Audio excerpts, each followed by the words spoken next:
One shot, one kill. Fire one ready. We're basically pinned down, and we're surrounded by snipers. Next week, like I've actually got like a good microphone too that I can probably set up. Oh, you have a good microphone? Fucking Yeah. Congratulations. Yeah, man, I've got like a 4-track, all that crazy shit. What the hell? And you didn't use it? No, because it's Find like an from adapter. 1995. It's like Because you and fucking James here are into extracurriculars this evening. That's the reason. Mm-hmm. It's one of the caused reasons for sure. Back in time. Yeah. Oh. All right. 95. You can't interface with that with anything, can you? I don't know yet. I'll find out. Couple fucking headphone jacks, no worries. Yeah. It'll be a big rig for sure. You have to carry it around like a cyborg from basically like the Borg. Oh, I'll be like Yeah, fucking Bill Murray in Ghostbusters with that little pack on the side. Dr. Venkman's in town. yeah, just set it up. Oh, fuck. Playing the piano. Like that really creepy. You made- Oh, They love that. weird. All right. Let's get down to Didn't business. see that coming, yeah. You just set it up somewhere fucking inconvenient like I do with my podcast. And everybody's like, what the fuck is that? What's happening? Then you know what they do? They unplug all my shit, just leave it strewn around the floor, and then they just take the iPad out of it. I'm like, thanks, guys.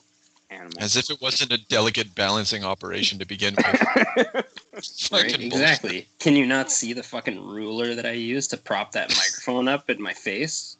Like, just take it down and throw it on the ground. It's Jesus. bullshit. Well, yeah. There's a metaphor in there about sniper, but I really can't think of it. Nah, So probably, I'm going to do probably a won't hard come sig, back to it. Do without it, yeah. doing a hard sig over to Sniper. Filmed in 1992, but they held it back. Your And released segue it is in- about as subtle as the movie. Yeah, released in 1993. Yeah. So we're. Oh yeah. Okay. I guess we. Hello everyone. Welcome to the thing that we do. We're reviewing sniper movies, I guess, on an ongoing basis until we eventually decide that this is fucking not healthy. That probably won't happen, though. No, I want to get through all 8. I'm sold on these movies. Oh, I Yeah, see. You know what, guys? This movie just sold me on the further development of the Billy Zane character. So Ooh. I'm ready to go deep now. I mean, How many more movies was he in after this? I don't know, but there's like 8, I believe, and he is in at least 4, maybe Fucking 5. Miller. Yeah. Miller. Yeah, we're all very excited about the character development of what is he? Is he Sergeant Miller? What's his ranking? No, he's a civilian. Oh, that's right. Even making this even more improbable. Yeah, he had a pretty good resume. I mean, he was on a SWAT team. He won an Olympic silver medal shooting. I mean, and as he says, I may not have had any kills, but I have had many men in my sights. yeah, that's Fucking pretty most iffy. pansy-ass That's line of re- the movie. That's Actually, real iffy. I quoted that wrong. I have had men in my sights. I was like, and Billy Zane, his eyeshadow is just off the hook. Oh wow, yeah. I think he just looks like that. I'm beginning to wonder because like that's a weird choice. That's like they brought in like a glam rock star to go on a sniper mission. And he already looks like a glam rock star without the makeup too, right? He's got like the big eyes and the big lips and dark eyebrows. Like he already looks made up. Yeah, and yeah. they leaned into it and just gave him like a pansy, within that context, a pansy look, and then set him loose in the world of Platoon. Because I think Tom Berenger is supposed to be like he's got Platoon credits at this point. Hell yeah. So yeah, so I think like he's supposed to signify like hard soldier, and then the interplay of glam and hard soldier is it's like the buddy cop theme that is never really, it's like a comedy track that they just didn't put comedy to. Yeah, totally. Yeah. This is Like a Tom laugh Berenger. track. Like This is his Yep. character carried over from Platoon for sure. Like, just so much about him. It's just like the same character. His disdain in his eyes, like he's just, man, he can tell people off like no one's business in this movie. It's great. He's like a high school. He's class awful. teacher. Yeah. Like he just looks at you and you just feel like he's calling you an asshole. Yeah, when he comes into that bar, and like that. Oh yeah. When Zane goes into that bar, like what's everybody's problem? Why are they immediately trying to like start a fight or just like they're actually? It's more of a schoolyard thing, and maybe the teacher comments more appropriate because it's like The whole Or, movie was a pissing contest. I think that they said the sniper is an outcast profession. yeah, fine, but that doesn't mean like you walk. I don't know. Maybe I don't know what it's like to be a soldier. Maybe I don't understand that world. But Yeah, there's a lot of like friction in that scene when he walks into that whatever base camp or whatever it is in Panama. Like the one Yeah. guy's like playing pool but doesn't want to play a game, and then says he got money but doesn't want to play the game. Like there's just like everyone's just picking on him, and I actually kind of felt bad for Billy Zane in that scene because he's just like thrust into this thing. But then you realize he's just kind of a pompous dick. yeah, his fucking petulance through this movie. Yeah, he was a moron through the whole movie. And I remember watching this like back in the 90s with like my dad as a young kid and like just hating Billy Zane. Like he's just Yeah, a piece of everybody. shit. He made that. He had like a monster redemption though. He did, yeah. I mean, But he is the character that you're supposed to hate. Like he's a coward. He accepts fucking credit for bureaucrat. like, yeah, and they're like an assassin. And if you have any troubles, make sure you killed Tom Berenger. Really, and it's true because there is no antagonist. Billy Zane is the antagonist until the Yeah. last 10 minutes. Totally. I was thinking about that too. Yeah.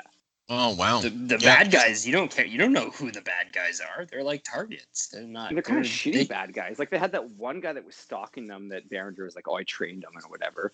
But like he kind of dealt with them pretty easy. Yeah, Tom like dispatched him like you were never in any danger. I shot him directly through his fucking sniper scope. So Yeah. no, and then you're like, okay, well, who's the bad guy? Well, actually, I'm going to go back to my idea that this is a sitcom then, because like if it's the buddy cop scenario, if it's a comedy without a laugh track, then that makes sense. Like basically, I didn't find this. You found this funny? I think that but the idea, if you know, no, it's like watching Police Academy. No one laughs. Sorry, I stole that joke from The Simpsons. But still, like the idea of a situation comedy is basically you have a situation and you slap two opposing personalities together, and then there's quote unquote conflict, and it's supposed to be kind of, so it's not funny, but I'm just saying like in structure, if you were just kind of like, what is this movie? It's a situation comedy without a laugh track that is also not funny. Like Uncle Jesse in Full House. He's not, but yeah, he's not in the jungle though. They had a laugh track too. I mean, Yeah. So kind of fell apart on that one. Anyway, yeah. So he's the or antagonist. I buy that. Yeah. So he won't take a shot at the drug smuggling American guy. Well, he takes a shitty shot. He shoots his hat away. Yeah. What's the point of? You saw him flinch his gun. That shitty. What's the point shot. of going into the jungle? You're in the jungle at this point. Mm-hmm. You could die. You're going to fire a loud firearm that's going to make people hone in on you. And I mean, yes, you're with like a super professional, but like, I mean, what would make you think that you should fire your weapon and not kill someone? Well, that's exactly it. Like That's a terrible choice. Yeah, it's a very weird choice. He specifically gives him and Tom Berenger gives him shit. Like, you gave him a warning shot. Like, for what? Well, you're not a pirate. You're not the British Navy. You know what the funny thing about that too is that's that's the mantra of the movie too. One shot, one kill. You don't shoot without killing somebody, right? And that kind of drove home but that's also like that moment is what drives home the anxiety that Billy Zane's gonna fuck this up and somebody's gonna get killed. Like, and the whole movie is like hinged on that you're anxious that this guy's gonna cost him. And it all starts in the helicopter too, right? When they're about to land and he can't shoot the guy. He's got the perfect bead on him and just can't do it. And then the machine gunner takes it out. And then they all give him credit. Give Billy Zane credit for it. And he's like, yeah, like kind of, yeah, I did it. But you can obviously tell he's like totally knowing that he didn't do it. It's sort of Tom knew it was bullshit Tom didn't from the get. From the second, yeah. Also, Somerville, you raised this in the last episode. Berenger is the dad. Yeah. He continues that in this movie. He's trying to teach Billy Zane going in there, teaching how to paint his face, teaching how to walk through the jungle. That's another theme that kind of oddly seems to carry through the series. I mean, we watched 1 in 8. You have to. Because like it's going to be about a father-son relationship in the future, like literally a father-son relationship later on. Like his son becomes the lead star or whatever. So yeah. But I don't think that when they made Sniper 1, they had Sniper 2 through 8 planned. Like they kind of planned, like Berenger was set up as like the dad figure in this movie, and he just I assume he carried it through. Yeah, like it makes sense in the plot. Like if we're calling Zane the antagonist, but he's also like, I guess maybe pushing back on that, like it's too strong a word because like he's just like this fucking shitty teenager who you have to pull into the woods and teach the way of the world. He turns on you at the end, but then you become, a family unit. He didn't really turn on him. He snapped. Yeah, he snapped when he started. He snapped.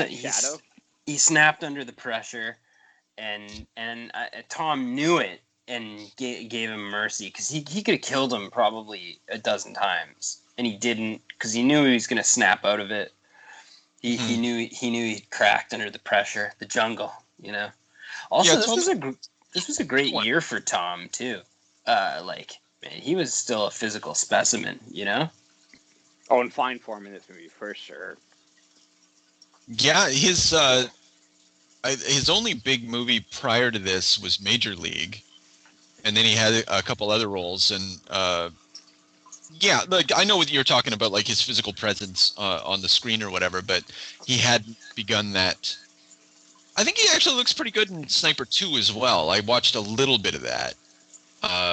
He looks much the same, even though it's filmed a couple of years later. I don't know when the decline began, but anyway. Okay, well, how old is he here? He's got to be 40s, deep in his 40s, or mid 40s. Good question. I don't have that. Yeah, that's fair. And I don't really want to do the math on IMDb right now. We'll come back to that some other time. We're gonna have lots of time to talk about Tom, but I'm just saying, haunting us. I know because being in 40s now, I could probably, like, if somebody gave me access to a personal trainer and some Hollywood shit, I could probably still make myself look pretty physical. But I clock that back another 10 years to 50. I don't suspect it's the same ball game. So let's say it's like 45 to 48 here. You push that another few years, and once you hit, I'm guessing Sniper 3, we've got a hard decline. He was born in 60. I'm gonna take that bet. First of all, he was. Okay. Well, okay. So no problem. The problem is he stops. So like, fine. And by Sniper 3, he's gonna look pretty pathetic, but we don't really know because Sniper 4 through whatever, I don't think he's involved. But anyway, he was born in 68. Was he in Sniper 3? Wow. Yeah. 68. He was born in 1968. Oh, man. He was rode hard and put away wet. He's not that old. Oh, wait, I'm sorry. Oh, yeah. Sorry, it says active years, 68. Of course, that was a dumb thing to say. Otherwise... I was like, oh my God, he's aged horribly. Yeah. Sorry about that, everyone. I was trying to pay attention to what James was saying as I read 1949. Okay, that's a totally different. That makes way Yeah, more sense. this is closer to my marker then. Yeah. Sorry about that, guys.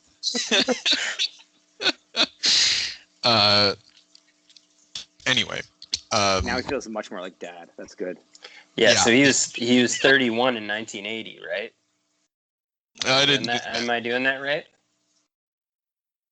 Sure. Yes. So 92, he's 43. I was close. That's good enough. He's still, he's still an older. He's just, I don't know. He's a good. I think he's got the same body as that you see in. This is The Thin Red Line, which features a lot of soldiers as well, and their bodies are not. They just look like guys who get up every morning and have to do a bunch of fucking push-ups, and run around and be soldierly. But they don't look. They look sturdy without being fucking Hollywood, right? Like they look like a strong wallet. Strong like wallet. This, like leathery kind of like. Mess with you. Skin is like kind of saggy. Yeah. It's a great analogy. Yeah, like a monkey that you would, like a monkey doesn't look impressive, but at the same time, they're real strong. So. It's like a Bruce Willis body, There we go. That's it. Bruce Willis kind of brought this type of body to the A-list scene, but it's almost like the soldier type you're talking about. It's like like a World War II era soldier, they didn't have as many PEDs back then. Well, I think soldiers today still just look like Tom Berenger. I think I'm just saying that the depiction has the popular depiction of the soldier, has changed. Although that said, the guy who Thomas Beckett Jr. or whatever, the guy who takes over for Tom Berenger, he doesn't look like much either. I think maybe that's one of the appeals of the series. It's not like 300 Part 2. It's just like I don't know. Like the boys from Inglourious Bastards didn't look much different than this, and neither did I'm trying to think of that other movie. Anyway, but yeah, I just who's widely accepted as a good soldier these days?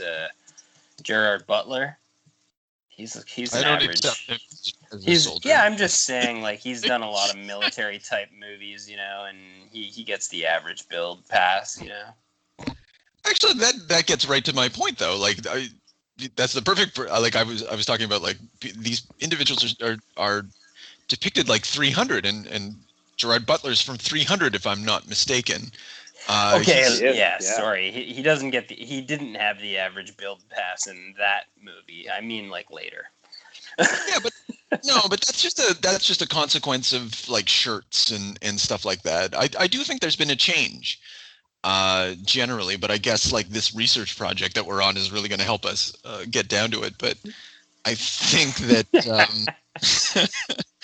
I do think there's a change. Like this movie, maybe it's also the fact that this movie feels like a TV movie in a lot of ways.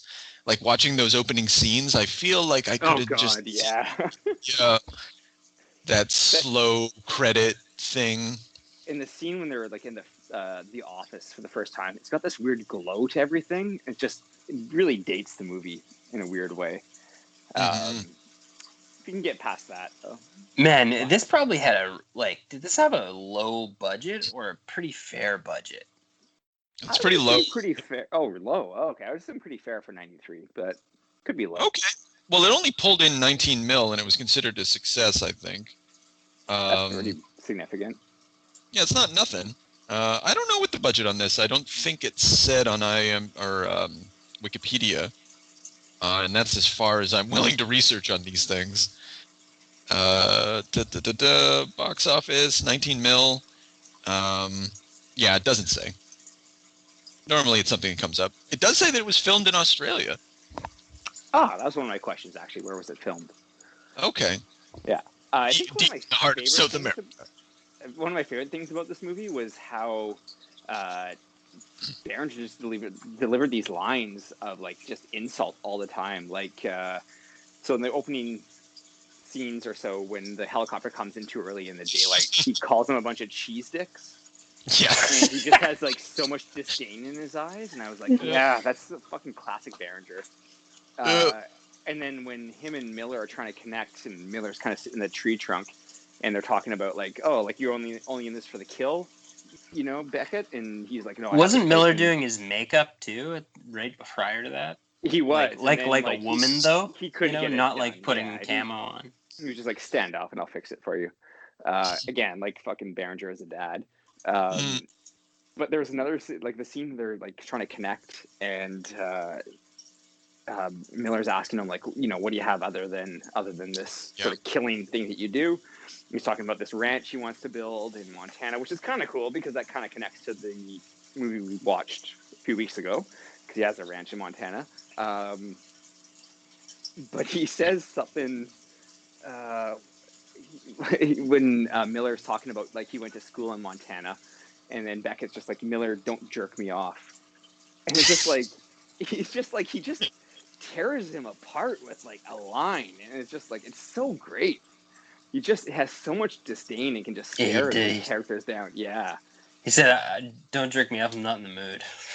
Yeah. Which is even funnier. Like if I were in the mood, you could do this. But... I love that scene though. Like I think that scene's kind of that is maybe the turning point of the movie, like putting aside all the violence and you know, like the major plot. As far as the sitcom goes, you know, Zane's like talking to him about his plans, and then like it's revealed that killing is really all this guy has, because they paved over all of that. Yeah, he calls him out. He says that there's nothing there. You haven't been back to Montana. That was a few years ago. Yeah, right? Exactly. Yeah. Which is like, I don't know. That's a quiet, hard-hitting moment in the middle of a kind of an action procedural. Otherwise, and you get the sense that, because I'm thinking about back when he's just sitting in the bathtub and like looking at the dog tag, and just like his eyes are open and he's just thinking about murder. You know, and I think that's why perhaps he accepts that that Zane breaks, that Miller breaks in this story, and is able to be like, to understand in that moment, because like, I think under normal circumstances it might be hard to kill 40 or 50 people with a I think he had weapon. 74 confirmed kills. Yeah. So like that takes a special sword, and it's So anyway, you were talking about that too, and the pacing was very strange in this movie. Like the action was really hard and fierce, and there were a lot of like war scenes and gunshots and stuff. But the slowdown, they had like where they would just bring the pace to a dead stop and do the character development conversations and stuff, and it was very bizarre almost. But they managed to keep a flow. Like, I don't know. I thought some of the camera work on the first scenes in the movie were really great, because it kind of had it like going through the bush, and I wish they would have kept that for more of the movie. Kind of made you put you in the driver's seat. But I know what you're talking about. Yeah, like the opening scenes were incredible. It was so gripping, and I forgot how entertaining this movie was. When him and the original spotter are just looking in the village. Yeah. Well, honestly, I think they wanted to have the landscape changes and stuff. Like they wanted to go back to base. They wanted to go in the helicopter. They wanted to be on the river, you know, and then they wanted to be out in the open field to show like the sniper versatility. You know, I don't know. I think that's why you didn't get to go back to those first scenes. You know, they kind of did their little shtick and then moved on. I think it would be very boring. I think it would be a really boring movie and like really niche. If you like watched what a sniper actually does, which is like crawl like a snake through the forest and hang out. Days. Yeah. and just like talk about fucking nothing. You know, like you need drama, you need conflict, and you need action, which is intelligible. Otherwise, it's a nature documentary for fucking. Oh yeah, I don't want to see fucking Tom Berenger eat for jerky for 3 days. I really don't. Like he's Yeah. gonna sit there and fucking nibble on terrible food, keep quiet, look through his stupid scope. Yeah. I mean, this is a glorified sniper experience for sure. Yeah, but still, though, there could have been. It still might have been interesting to see that, more of it, and because like maybe talk, you know, because he could have talked to Zane about that. Just keep close to the ground, make yourself look like the environment. You know, if the dog is barking at you, cover yourself in shit. Yeah, the horseshit scene. I always remember that. That was good. Yeah, I mean, I guess that could have been their character development scene, right? Was hanging out in their cover. Yeah, but it would have been, again, you know, not. I would have liked it. I don't know if you know, I don't know if $14 million of sales would have come from it. Yeah, I don't think point. I don't think this franchise is built on its a verisimilitude. Like people like the idea of sniping, and they like the idea of the father-son relationship and hard-ass soldiers.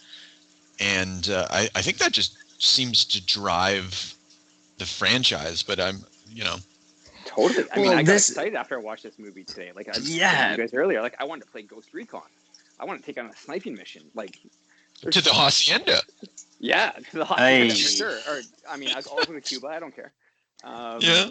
But yeah. Like, Only all I think to myself is, like, I would shoot all these guys. Oh, hell yeah. Dude, I'll be ducking cover like idiots in no time.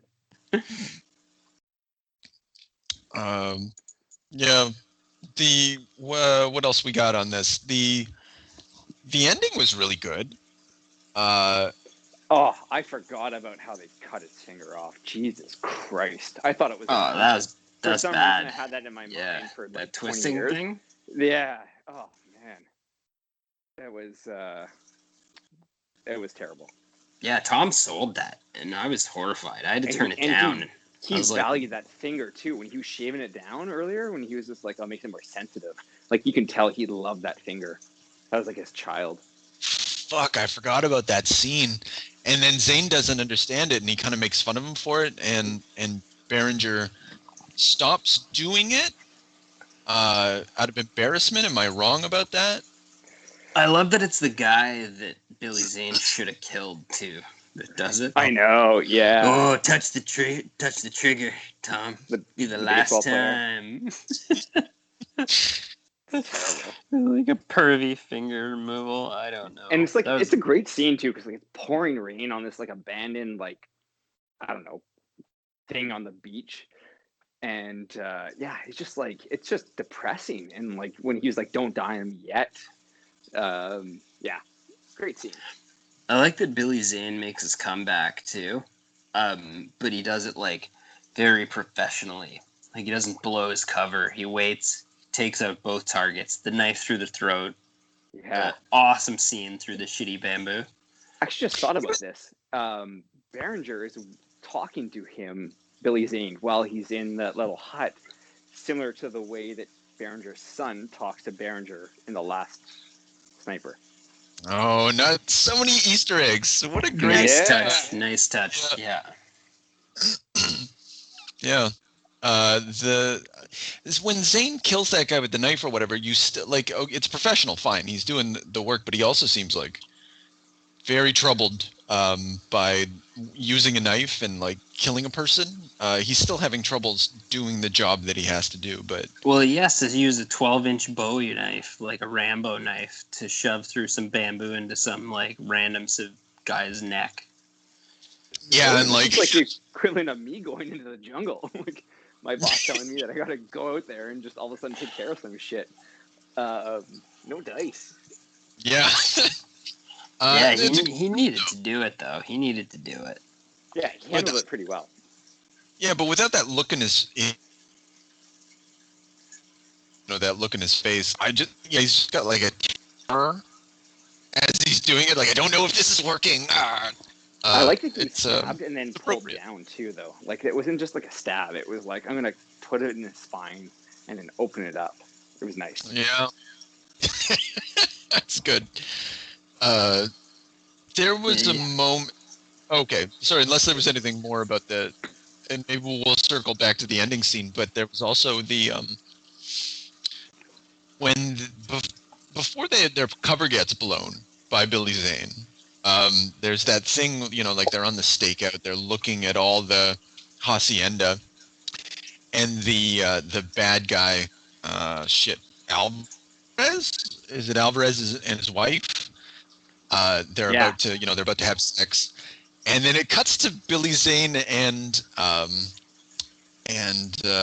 Berenger, and there's a moment of like where they both lament the loss of women, or their inability to access women in this role as soldier or whatever. That I don't know. I just thought it was an interesting choice.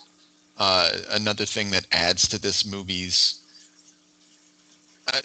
what I think that this movie, why it's so successful, is because it's got all the cool stuff, and I think I already said, but it also explores the emotional elements of guys out in the jungle.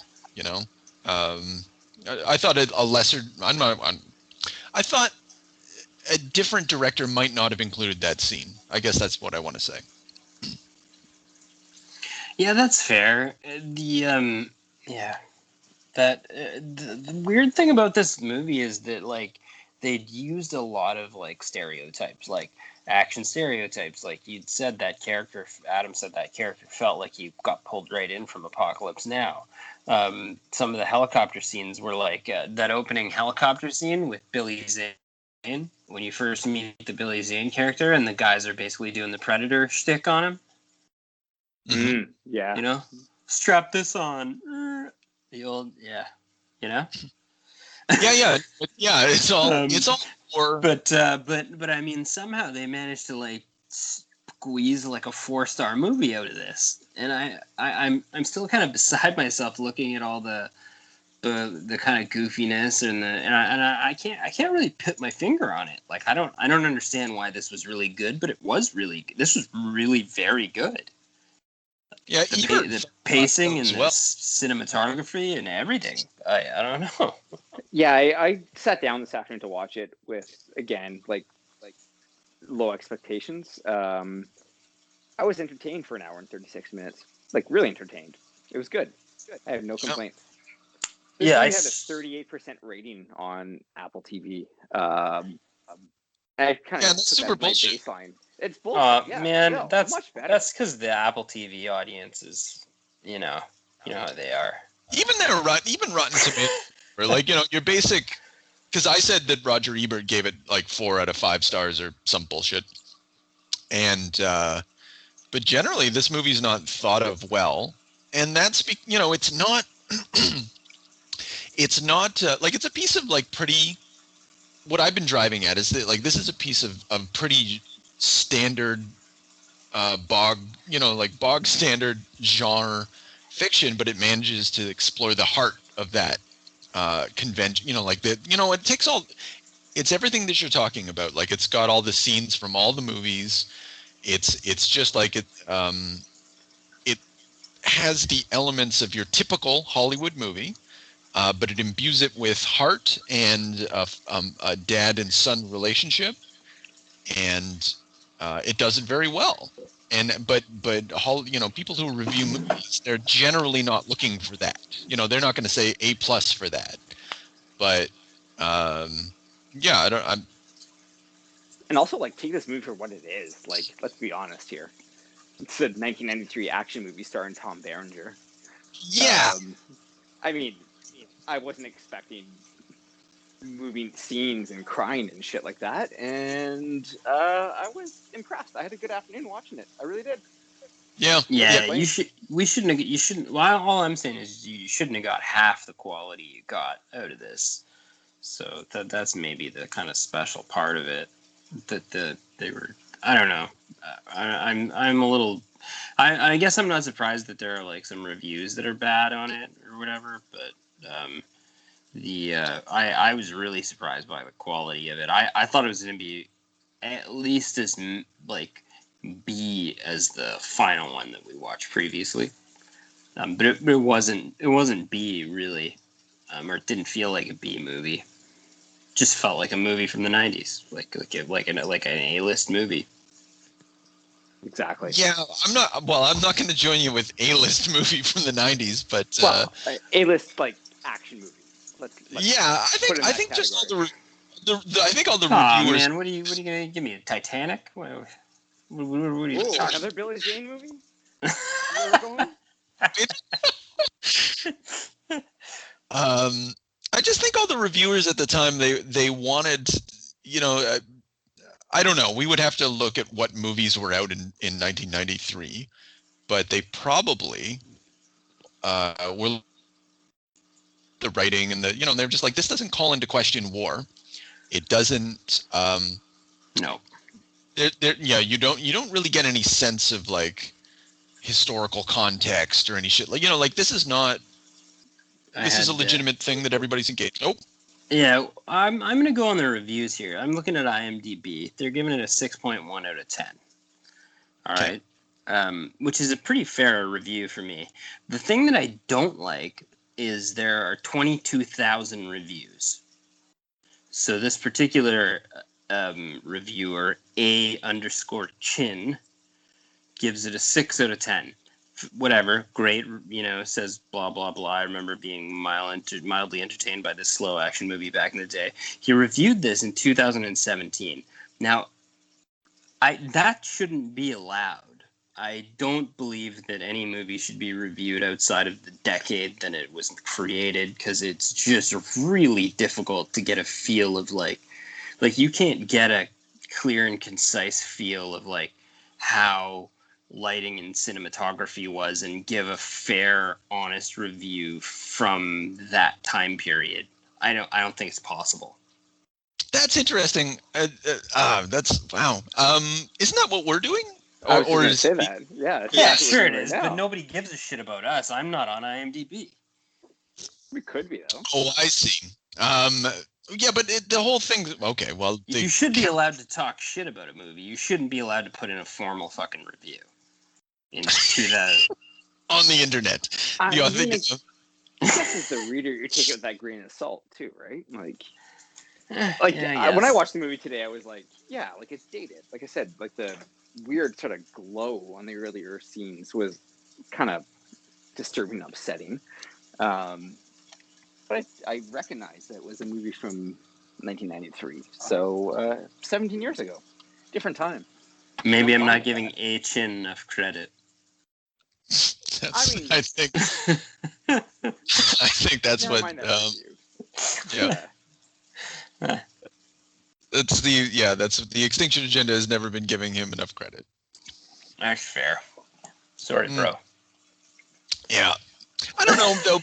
Like, what I was immediately struck by your response though is like, because I got a friend, and this is going to take us a little off topic, but I think it's still kind of on topic based on our project. He was a teenager when Alien came out, saw it in the theater, it blew his mind, and his response to a certain type of filmophile, like someone who bones up on film nowadays and has opinions about Alien is like, well, you weren't there, man. You don't know what it was like. And like your opinion, and he kind of comes around like, if you weren't there, your opinion doesn't have as much weight. And I cannot, otherwise, like, that's a nonsense position. That's basically what I just said, right? Yeah, and like, I'm sorry, I didn't want to say it's a nonsense position. No. It's kind of true though, because like, I'm thinking now. I what this got me thinking about actually between the two of you guys is Seven Samurai. Now I adore Seven Samurai. I think it's a fucking masterpiece. I don't know that I've watched a movie better than that ever. And it's from way beyond any time that I was appropriately alive to judge cinema. So I mean, like, if that sort of shoots myself in the foot right there. Well, shifted to a different medium, music. If you hear a record or an album that was released in 1965 and you like it now, does that diminish your perspective on the album? Nope, that's No. pretty fair. Yeah. And it extends even further. And we're not piling on you here. I think it's just an important comment upon, like, what is criticism about? What am I? Shakespeare. Like, I wasn't in England when that shit dropped. So, like, can I still have an opinion on that? Do I get to have and like, let's take it out of criticism. Do I get to have an opinion about the French Revolution because I wasn't there during the Terror? I've got another side point that might support me a little bit on this and your buddy. Let's say that a movie like this here was 7 out of 10, and over the last 20 years, it's dropped to 6 out of 10. Okay. Just because of like a bunch of tween hipster reviewers have diminished the rating based on the movie aging. Like, do you think that should continue to happen? Like, I don't care. Well, I'm just saying. That's my response to that. It makes it difficult to, like, really, like, I'm just saying, like, I'm not 22,000 reviews. Like, should there, I mean, like, how are you vetting reviews? I guess you're not, and that's the whole point of reviews, right? You're just getting a mass of them, right?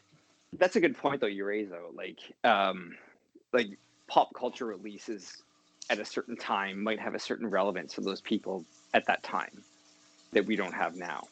So going back to my earlier point about, like, a record or something like that was released in 1965, my review should just be as relevant now as someone else in 1965, but it might be different perspective for someone who, at that time when that record came out, just like the movies too. I think, yeah, like, it might be more your opinion on it might have a little less oomph behind it because you weren't experiencing the Vietnam War or something when that record dropped, right? Exactly. Like, yeah. Or that that's all I'm just thinking. I don't know. Maybe that's a stupid idea or a stupid thought, but okay. Well, at a certain point, though, like okay, so if you have an individual like us, we have a response to Sniper based on context. Not to elevate Sniper too much, but, like, we are a historical source on, like, we are the our opinions do have let's say, like, a historical valence, but they are not for that reason more correct, which I think is what you guys were driving at. Like everybody can have an opinion, but some people's opinions are based on direct contextual experience, like someone who's at a riot or the first show by whatever, they're going to speak to that work of art again, not to elevate Sniper, in a different register than someone in the future would, who looks at it as just a curiosity. But I don't think someone looking at it from the future as a curiosity or a piece of art is necessarily wrong, or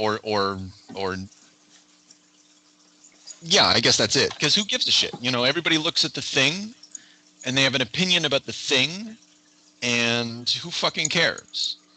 Really, at the end of the day, like, no one's life is going to change based on the review of Sniper. Yeah, that's fair. We drill it down to that, to the Sniper sort of thing. But I think maybe people might have a different perspective on it when it's released. For sure. Yeah. To that time. Yeah. And it'll be a different review. That's all, I guess, my point is. And it might be that with some of the movies that we're reviewing too. So. Yeah. That said, this movie did defeat the previous Sniper movie, I think. even though it was from brand new. Yeah, I think so too. Interesting. So one of the things That's I how you loved come about out? this movie Okay. was like Yeah. Oh, you didn't? the You're coming out with Nero? I hadn't thought about it at all, honestly. So I'm curious about. I just want to hear the arguments. I thought there's this no movie was argument. This is way better. I love movies when there's someone stalking someone else, and this movie had that, and it was just sort of like it wears you down a little bit. But what was kind of interesting about this movie, and we touched on this earlier, was like that was not the antagonist. He just sort of Berenger just did away with him, which was kind of a interesting turn for me because I forgot how the whole movie played out. But yeah, I love movies when there's that sort of stalking, wear you down, and I almost feel like even though that Berenger killed the guy that he had trained with the AK-47 and killed him, the wearing down sort of culminated in that last rainy scene on the beach, getting his finger twisted off with a wire. Yeah, it was. I kind of like that. Yeah. Okay. Yeah.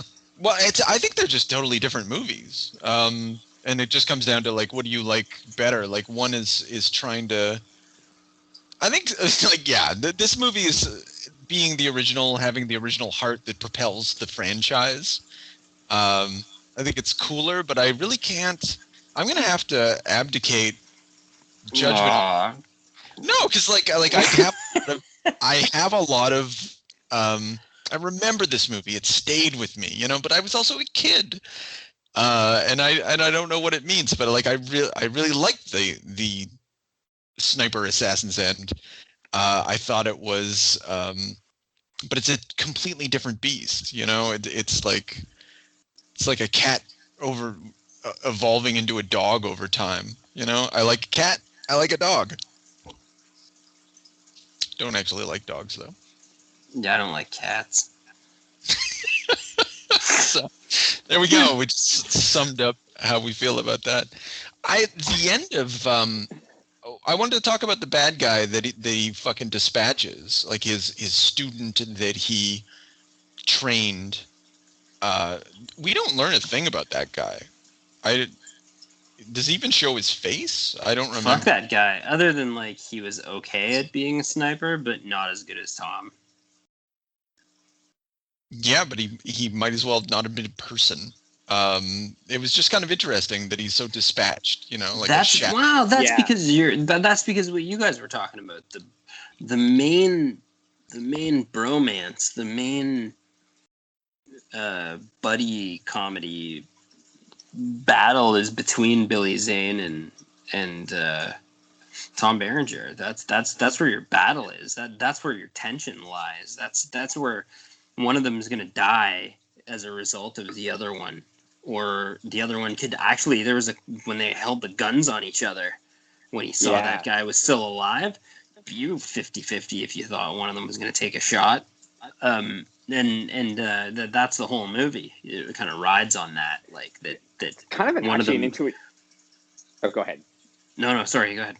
I was going to say that's kind of an interesting twist on the whole action movie kind of thing from that era, especially, right? Like when your partner in crime is all of a sudden the antagonist, as opposed to the enemy, like the enemy in the other uniform with the other flag. I was reading kind of a funny review on the movie too, and the guy said it was the worst movie he'd ever seen because it was a buddy comedy. He said that, and then he said it was basically like the guy goes out with his shitty rookie student who doubts his master's skills or whatever. It was a cruel way to break down the plot, but not wrong. But still, like that's puts it. I don't know. We've already driven this home a lot. That's a shitty way of putting it, though, because like there's also it's okay. Here, it's the distinction because what other movies can we find this example? Like Ben Kenobi, The Karate Kid. I don't think that's a good because I think Star Wars is the one I'm going to jump to and if you can think of a good one as well, of Obi-Wan and Anakin, because they're kind of a buddy cop scenario, and Anakin kind of doubts his shit. But you're never going to get Anakin and Obi-Wan. Like, I think the reason that... Sorry, this is a side thing, but I think it's going to help. I like where this is going. Yeah, you'll never... Like, Anakin and Obi-Wan never talk about what they're going to do back on, I don't know, Edar 17-5. You know, like what's their plans? What are these guys as characters in this war? Other than, you know... You generally don't get this from that genre. From the you know, like, you've got the doubting what's the word I'm looking for? Not mentor. Someone who is the opposite of a mentor. Someone who's seeking mentorship. Mentee. Mentee, there we go. Rookie. I don't know if there's a word for it.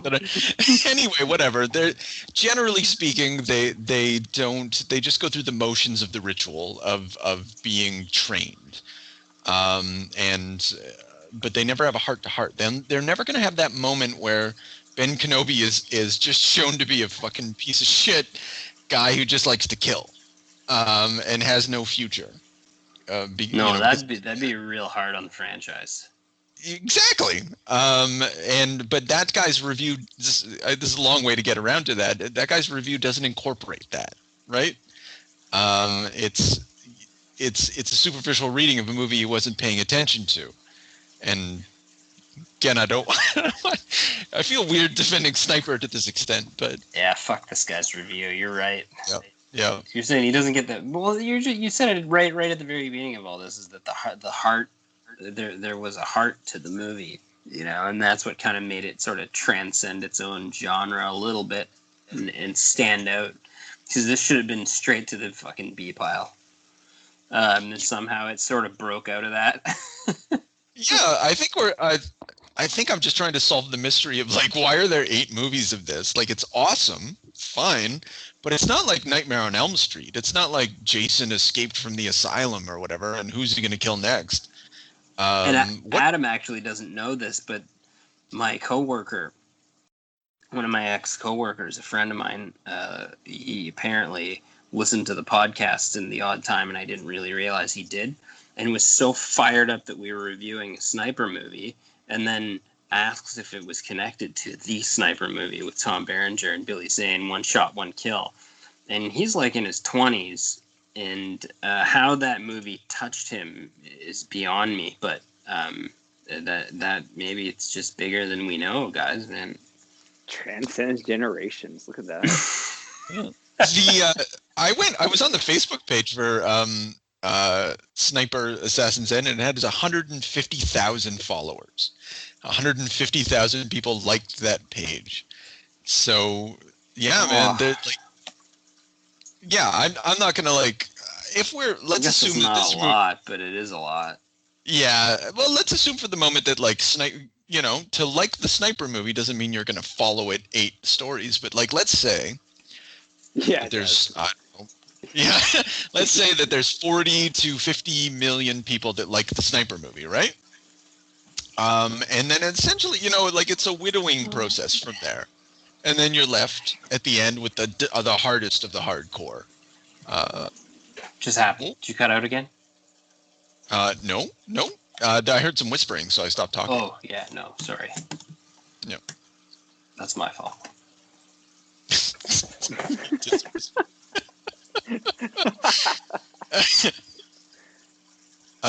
Anyway, so yeah. I think that's an appropriate number for Sniper Assassin's End. I don't know. How do you even? You shouldn't even be able to get the movie fucking produced with 150,000 fans. I don't know if they have $5 each. That's a lot of money, man. That talks. Yeah, there's momentum here. Oh, Jesus. Think about it, man. I don't even think you could pay that tall kraut with that much money. do the math. Seriously, if all of them had or $10, if all of them had $10, we're talking millions of dollars. And that's how things get financed. Yeah. They had a 19-day schedule.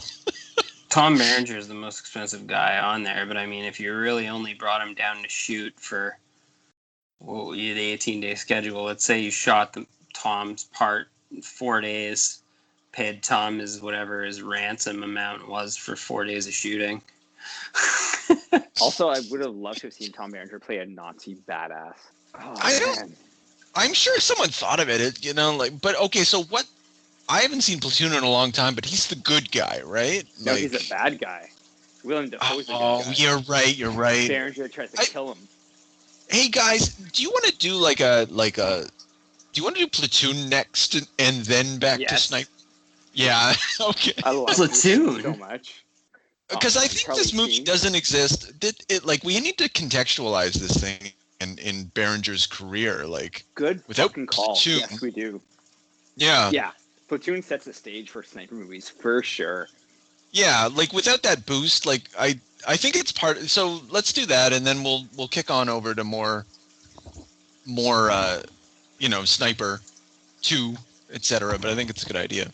Fuck yeah. That'll really get us to feel out the military lifestyle. Yeah. And just what drives this movie, why is it so popular? And I bet that's it. I bet that's part of it. All right. Okay. So I don't know. Do we have anything else to say about this movie before we No, I think we really went up and down this baby. Yeah. Yeah. Wait. It out. One last thing. This is a great sign-off moment when they're in the malaria river and he's talking about the fish swimming up your dick hole. Oh yeah. Take your horse, Bill. You have no often how often I think about that. It's weird. I can't remember, but I was Googling that those fish existed one time very recently, and I don't know how that got put in my head, but now I remember. Tom Berenger's dad, always. Yeah. It's warning us. It's always fun to get behind the guns and send some rounds down range.